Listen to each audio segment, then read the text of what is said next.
দিনটি ছিল 2023 সালের 12 জুলাই। বাংলাদেশের রাজনৈতিক ইতিহাসে এক অবিস্মরণীয় অধ্যায়। সেদিন রাজধানীর নয়াপল্টনে বিএনপির কেন্দ্রীয় কার্যালয়ের সামনে আয়োজিত এক বিশাল সমাবেশ থেকে যুগপৎ আন্দোলনের আনুষ্ঠানিক সূচনা ঘটে। সমাবেশে বিএনপির তৎকালীন ভারপ্রাপ্ত চেয়ারম্যান তারেক রহমান ভার্চুয়ালি প্রধান অতিথি হিসেবে যুক্ত হয়ে ঐতিহাসিক এক দফা ঘোষণা করেন।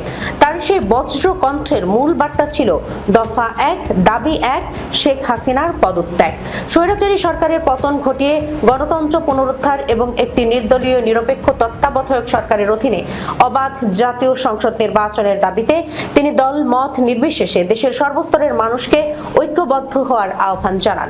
বিএনপির এই ঘোষণার সঙ্গে একাত্মতা প্রকাশ করে একই দিনে যুগপৎ আন্দোলনের শরিক দল ও জোটগুলো রাজধানীর বিভিন্ন পয়েন্টে পৃথক সমাবেশ থেকে অভিন্ন এক দফার ঘোষণা দেয়।